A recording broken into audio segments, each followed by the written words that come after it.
Apa hubungannya antara plastik dengan banjir? Erosi wilayah pesisir di berbagai daerah di Indonesia dan bencana alam lainnya yang lebih sering melanda kita. Dengan mudah kita menunjuk perubahan iklim adalah penyebabnya.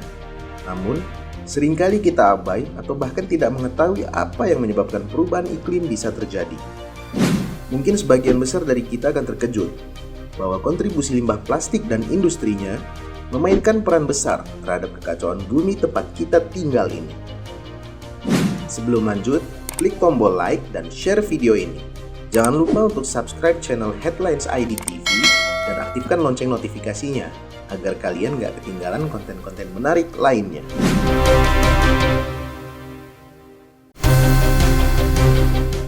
Sampah plastik di sekitar kita ditemukan di udara yang kita hirup, di air yang kita minum, di ikan yang kita makan, ada di mana-mana.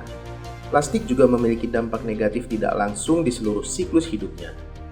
Plastik menimbulkan masalah di setiap fasenya, sejak dari awal hingga akhir, dari proses pembuatannya hingga ke fase pembuangan. Kebanyakan orang tidak menyadari bahwa plastik berasal dari bahan bakar fosil. Untuk memproduksi plastik, dibutuhkan proses pabrik yang menggunakan bahan bakar minyak. Faktanya, industri plastik menyumbang sekitar 6% dari konsumsi minyak global dan diperkirakan akan mencapai 20% pada tahun 2050. Akibatnya, karena proses intensif energi yang diperlukan untuk mengekstraksi dan menyaring minyak, produksi plastik menghasilkan jumlah yang sangat besar dari emisi gas rumah kaca. Kebanyakan orang berpikir bahwa ketika plastik dibuang di tempat sampah daur ulang, plastik itu akan hilang. Kenyataannya, jauh dari kebenaran. Hanya 9% yang didaur ulang secara global dan sisanya dibuang sembarangan ke alam. Faktanya, Asia Selatan adalah salah satu penghasil sampah plastik terbesar, membuang lebih dari 26 juta ton plastik setiap hari dan 75%-nya dibuang secara terbuka. Jika tidak didaur ulang atau dibuang dengan cara yang terkendali, sampah plastik akan menghasilkan emisi gas rumah kaca saat terpapar radiasi matahari, baik di udara maupun di air. Saat sampah plastik tidak terkelola, akan terbawa ke laut, di mana itu mengeluarkan metana dan etilen akibat paparan sinar matahari.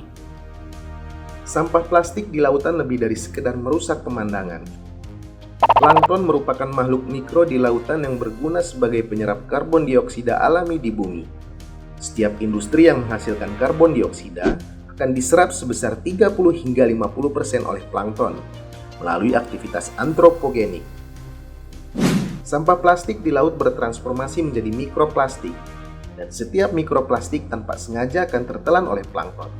Akibatnya, mengurangi kemampuan plankton untuk menghilangkan karbon dioksida dari atmosfer secara drastis. Akibat dari penggunaan plastik adalah jumlah karbon dioksida yang mengangkasa merusak atmosfer, memicu pemanasan global, dan membuat iklim dunia berubah secara masif. Dan saat perubahan iklim terjadi, membuat ekosistem rusak. Dan saat ekosistem terganggu, bumi tidak dapat lagi menanggung beban pada porsinya.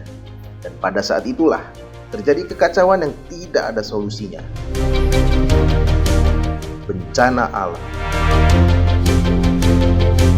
Sekian dulu untuk konten infografis kali ini. Semoga bermanfaat dan menambah pengetahuan. Nikmati konten-konten Headlines ID TV lainnya di channel YouTube Headlines ID TV.